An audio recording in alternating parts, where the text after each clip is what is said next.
What does baptism for you do? It depends on what areas of your life you struggle with. God can help you. God has helped me. Um,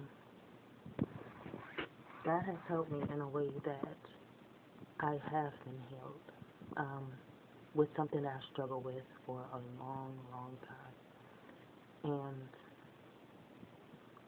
I feel as though I can carry on going without something that I've been depending on, and that has been depending upon me as well. Um, I feel good. I feel confident, and I feel as though I can keep going. I don't feel weak, and I don't feel unsure anymore. God has restored my life. God has restored me. God has restored my spirit.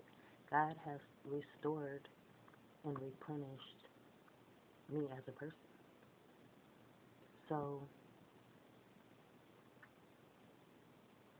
I don't have to depend on the world anymore, and I am free to choose. I am free to carry on with my life without depending on the world. I have been healed, and I am happy. I feel good. I feel really, really good. I can focus. I can be me. You know, um,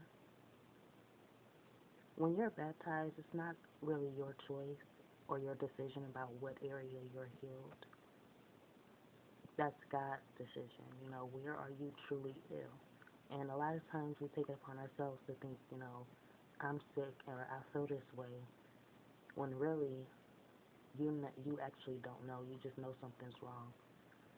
But what I'm here to say is that God knows what's wrong. And when you are baptized and you know, offer yourself, you give yourself to the Lord, you're giving the Lord the chance to fix what's been broken all along, and that you may not know, that you will find out. This person at the back is going to stand about 1 foot away from the person in the front. Person in front, when I say it, are going to put their arms out. Arms out. Person in the back are going to put their arms here. I'm going to count down. Countdown is going to be 3, 2, 1. And Paul is going to say, I'm falling. I'm falling. Yeah, I'm falling. yeah, you're all there, mate. And then I'm going to catch you. Okay. Now, listen to me. Listen. This is coming very, very tight. Very, very tight. This is very, very important. Okay. So you need to listen as we do this. First thing you need to do is get someone that's the same height as you. Same height, roughly the same size, and pair up with that person. See the groups of 2? Yeah, everyone Okay. Move into a space. Move into a space where you have enough space between you and that person.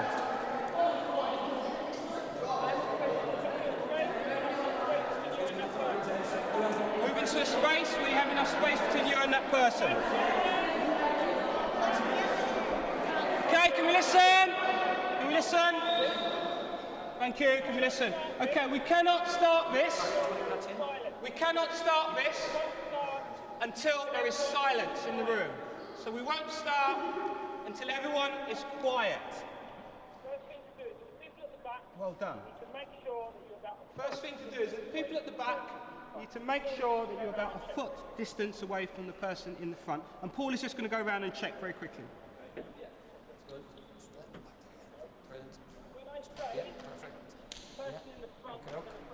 When I say, the person in the front is going to put their arms out.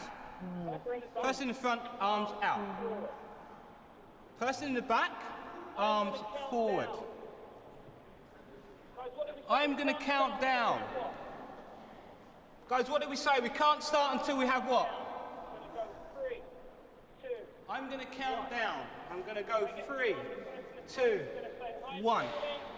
When I get to 1, the person in front is going to say, I'm falling. Person in the back is going to say,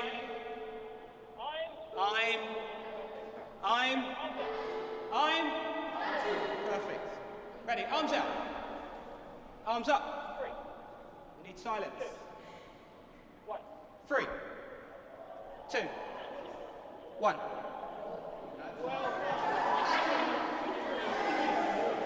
Well done. Switch around quickly. Switch around.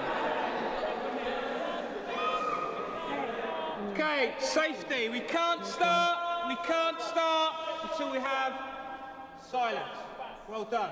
Check your distance. Look down at the back. Arms out in the front. Arms up in the back. We can't start until we have silence for safety. 3, 2, 1.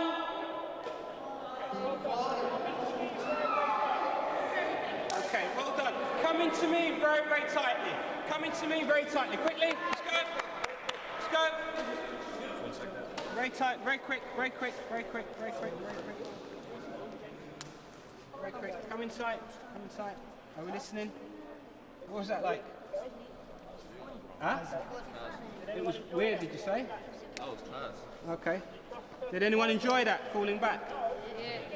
Did you trust the person behind you? No? Who didn't?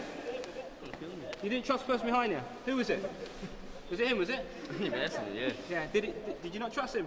I did, yeah. Did he catch you? Yeah.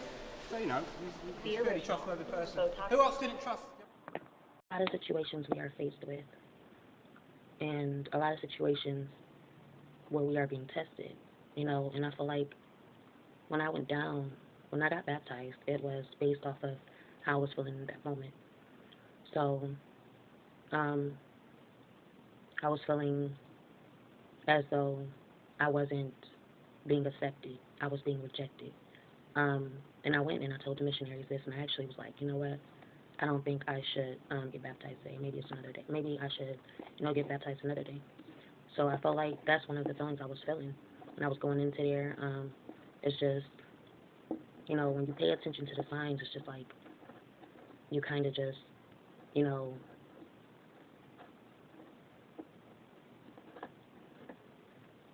get doubtful,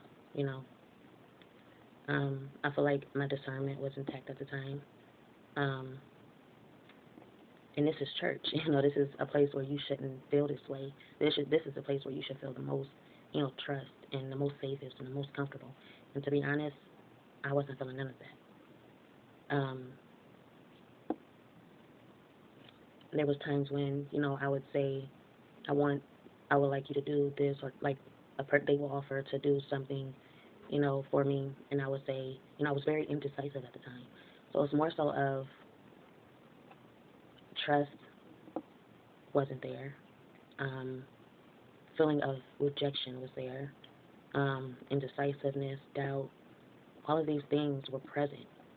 It's like I wasn't where I was now. It's like I was in the past.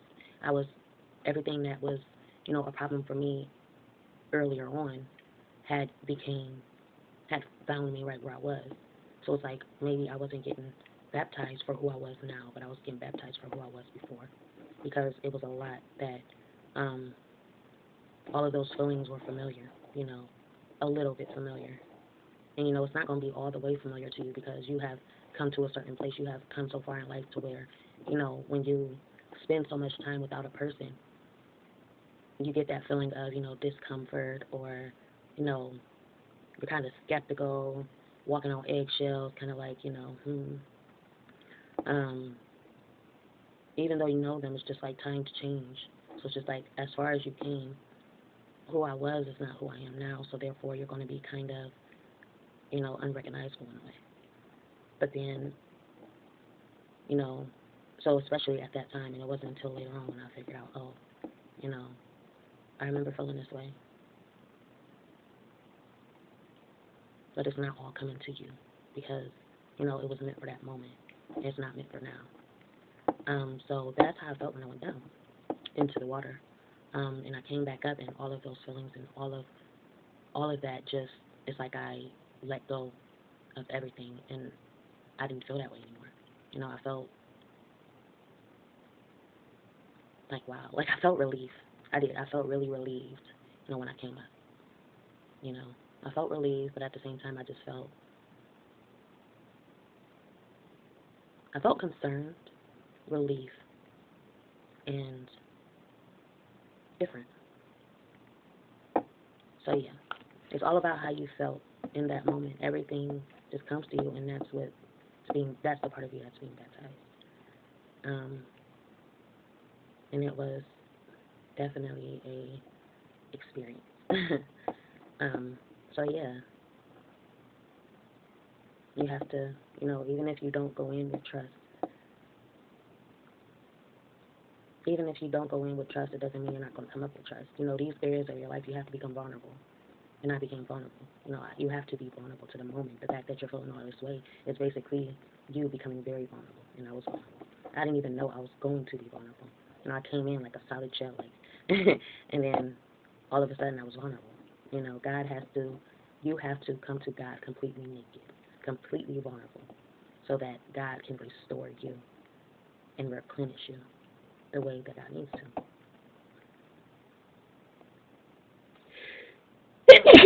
Oh, excuse me. So yeah,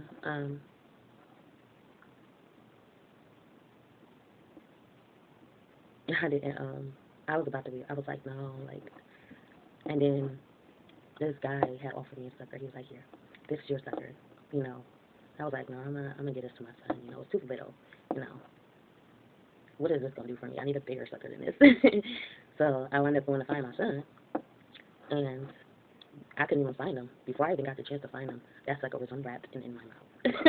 That's how you know you're nervous or you're feeling some type of way. You need something to comfort you.